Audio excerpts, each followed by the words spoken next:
This next session will deal through a panel with Britain's role in this region, in Israel, relations post-Brexit, before Brexit. But before we ask the panel, I've asked an Israeli political leader that I have admired for many, many years and who's been a friend, I'm honored to say, Tzipi Livni, member of Knesset, Tzipi Livni, former Minister of Foreign Affairs, to have a short discussion with another friend of mine, a great journalist friend, Barak Ravid of Haaretz, to talk a little bit about the state of affairs in the Middle East, to talk a little bit about a possible role of the UK in the past and in the future. And that will lead us into the panel discussion that will begin immediately afterwards. So please, Barak and Tzipi, join us on stage, and the floor is yours.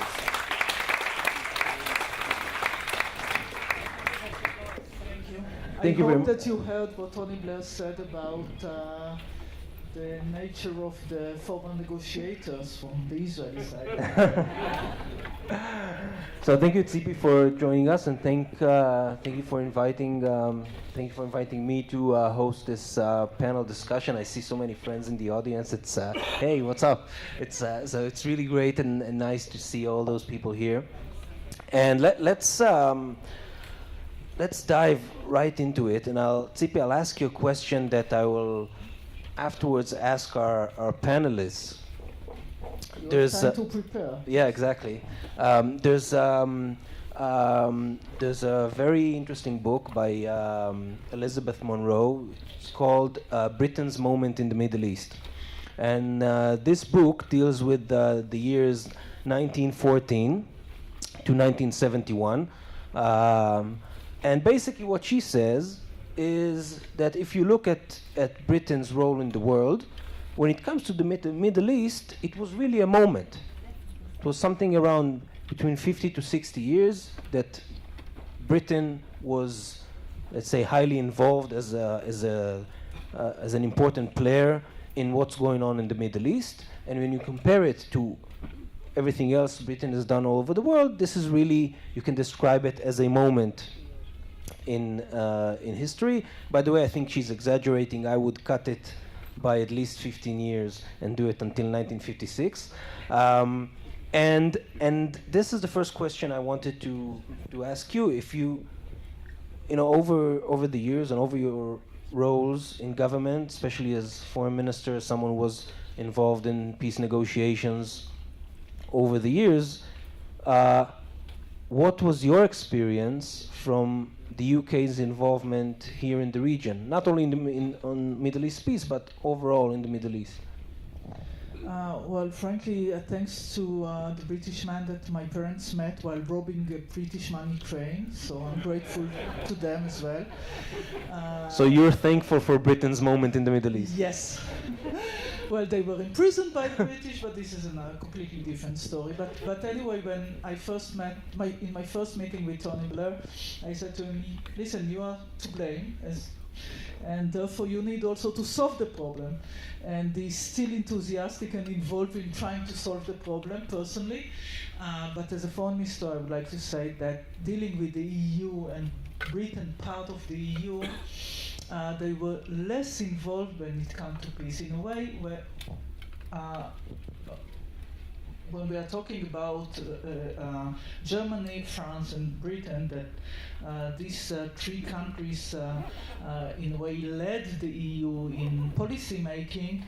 And I take the two words peace and security. Britain was more about security, and France was more about peace. And Britain gave France the possibility to lead the EU policy that was connected to the peace process between Israel and the Palestinians. The unfortunate linkage that the EU made with Israel, saying that the relations of the EU with Israel are linked to the relations of Israel and the Palestinians, a linkage which is very problematic for Israel, and we couldn't cut it. But when you met British foreign secretaries over the years, can you describe us how, especially the part about Middle East peace, how did it go? Because you come into the meeting, that's a foreign secretary of a quite important country, one of the permanent members of the Security Council. But then, at least from my point of view as a journalist covering those meetings, it always seemed that they were almost irrelevant. Frankly, Europe is not relevant or less relevant when it comes to the peace process. Basically, the most relevant is the US. They formed altogether the quartet, including the EU as such, as an organization, not Britain itself, the EU, the United Nations, and Russia. But altogether, even the quartet decision, and this as a journalist, was led by the US, basically. And this was almost the only place or the only subject that Russia and the United States saw in the same way what need to be done. So Britain itself didn't lead this, but altogether in meetings with foreign ministers, with the head of state also in Britain, they were interested, like everybody else in the world, that Israel would make the right steps to solve the conflict. They were troubled, or settlement activities was something that was not recognized and criticized by Britain always. But in Britain, we could find more than in other parts in Europe an understanding of Israel's security needs. And we could work together, and I am one track mind maybe on the Israeli-Palestinian peace process, but when it comes to the Iranian issue, to other issues, when it comes to Israel's security, the situation in the region, we could find more listening mode and cooperation with Britain in terms of intelligence, sharing views, what need to be done. In the region when it comes to the fight against terror. So why do you think it did not translate itself into real involvement? Well, frankly, I don't know. You should ask Tony Blair. Because Tony Blair, actually, it's funny because he became much more involved after leaving the British government and becoming the quartet envoy. It's a very good question, because when it comes to the British public opinion, the Israeli-Palestinian conflict is on the table. It's in the streets, it's in the campus, and when I visited Britain, usually I met also Jewish students, and they were attacked by the BDS. British press was basically, some were biased against Israel. The conflict was on the table, criticizing Israel, and therefore you would expect the British government to do so as well. But I remember one conversation during one of the conflicts or the operation that we had. I truly don't recall whether it was Operation Castrate Oferet Yetzuka or the second war in Lebanon, that I got a phone call saying to me, I think it was Cathy Ashton, but I'm not sure, saying to me, listen, it's becoming very difficult for us to defend Israel and to give you the opportunity to fight terror, because we need space, we need an open window in time to continue the operation. Help us to help you. We need your voice. This is what she asked me, that my voice would be heard, that would give more interviews to the British television, explaining to the British people that it is needed, that Israel would like to achieve peace, but simultaneously we need to fight terror. And we don't have a hidden agenda. We are trying to change the realities while fighting terror, but just fully to fight terror because we are under attack. So this is something that I could hear, but it was not initiating a process, trying to force Israel to do something on this issue, unless it comes to some settlements activities, and then just announcing that it's not acceptable was the message. That's it. Because as you also said, British public opinion does care about what's going on in the Israeli-Palestinian conflict, and actually I even think one of the times I went to the Foreign Office in London, then so one of the interesting facts I learned is that I think the biggest number of letters the Foreign Office gets from people, from British citizens, is about Israel-Palestine. And then I asked my counterpart who I met, said, "Okay, so what are you doing about this?" He said, "Well, we read them."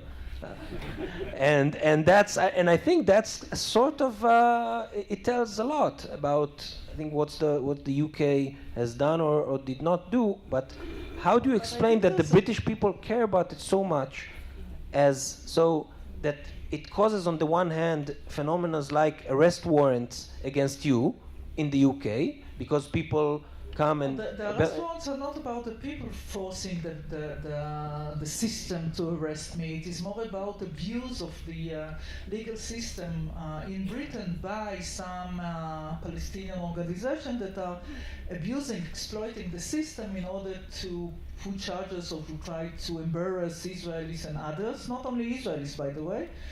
And in fact, what happened after the first warrant arrest is that the law was changed because the British government felt in a way uneasy that, especially if it came to somebody that, well, is well known by preaching for peace, acting, negotiating for peace, and then this is what happened.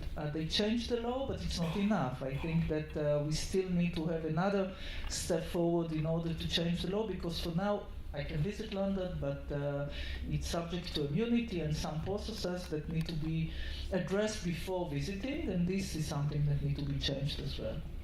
And so let's go to Brexit. If you said that the UK was part of the EU, so if it did anything within on the peace process or on the Middle East, it was as part of an EU overall EU policy. So what do you think might happen now? Is Brexit going to get the UK back in the game, or is Brexit going to get the UK further out of the game? I think that we cannot just refer to Brexit as one thing on the agenda of the international community and Europe as well. I mean, it was a drama, and maybe it was the first time in which, I mean, something happened that nobody expected. It was a huge change and drama. But since then, I mean, Trump was elected, the EU is focused in the internal situation in the EU, with all the refugees that are coming, we see. So this is part of changes that we see in the world. And unfortunately, from my perspective, as somebody who would like to see a peace process between Israel and the Palestinians, Europe itself, that was very involved in the peace process between Israel and the Palestinians, pushing both of us to relaunch the negotiations, I'm not sure that it's there anyway. So I would say that now when Britain is not part of the EU, they can take, or it can take a more important, prominent role in the peace process. But I don't think that this would be the situation. I think that Britain is so focused now on the internal agenda with their own problems. Brexit, it's not over yet. We don't know what would happen. I'm sure that you heard this from Tony Blair as well. So to say that the next day that they will start focusing on this region, especially in Israel and the Palestinians, I don't think that this would be the situation. And as I said before, I believe that to negotiate and hopefully to achieve peace is an Israeli interest, and therefore I'm not looking for the world to push us to do so. But my feeling, since you were talking about the public opinion in Britain, unfortunately the public opinion in Israel, and not only the public opinion, I believe that this is also the policy of the Prime Minister, of Netanyahu, is that when the world is not pushing us to do something relating to the Palestinians, so why to do it? And therefore turning a blind eye is something that basically is happening now would not help in making the right decisions, unfortunately. And do you see, for example, the UK saying, okay, we're not, and I think we already see it this way or another, the UK saying, okay, we're still not out of the EU, but we're already on our way out, so let's start and develop some sort of an independent, let's call it like that, an independent policy that would distinguish itself from the classic EU policy on settlements, on the issue of Palestinian state, on many other issues that were sort of an EU consensus? Well, frankly, I don't think that this would happen. The only way that this would happen is only if the Palestinians would make, like always or like sometimes, when they make the mistakes, because now they are trying to push Britain to change or to annul or to act before the Balfour Declaration and to change it or to cancel it or to do something against it. Really bizarre idea, but if they would continue in making these suggestions, maybe this would push Britain to do something this way or the other. I'm sure that it would not be cancelling Balfour Declaration, maybe it could be the opposite. And this would be another Palestinian mistake. By the way, I advised them and I told them, listen, what we need to do is to change the future. Don't try to change history, you cannot. You ask whether they would change policy when it comes to settlement. Frankly, all those who want to end the conflict between Israel and the Palestinians, they understand its logic, and this is the basic knowledge. Settlements activities are part of another vision. It's not the vision of two states for two people, it's the vision of Greater Israel. It doesn't go together with an idea of a deal, of peace, of an agreement between Israel and Palestinians. So I don't see a change in a policy that tomorrow morning somebody in the world would support it. Unless this somebody supports the idea of one state which is completely against Balfour Declaration, United Nations Resolution 181, and Zionism. So if tomorrow you get a phone call... But they can turn a blind eye and can say, okay, we don't care, we don't really care. So if tomorrow you get a phone call from Boris Johnson, he tells you, Tzipi, come to London, I want to meet you and to hear what you have to say, what kind of Middle East policy would you suggest to him in a post-Brexit era? For the UK. I would say, frankly, I said this to him when he came to Israel. He heard this from me. So basically the message is the following. Britain don't need to choose between being pro-Israeli or pro-Palestinian. You can be pro-peace. And the idea of two states for two peoples is in the interest of Israel and the Palestinians. Israel's security is the interest of Israel and Britain because nobody wants another terror state in the region. And anyway, the Palestinians already agreed to a demilitarized state, so this is something that you can support. And criticizing some of the Israeli government policy doesn't mean that you undermine the state of Israel as such. And it is legitimate as long as you do it while supporting Israel's security, while supporting Israel's right to defend itself.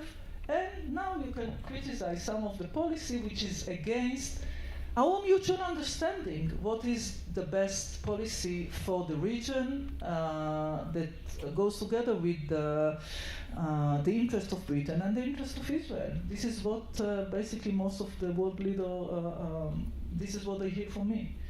Tzipi Livni, thank you very much. Thank you.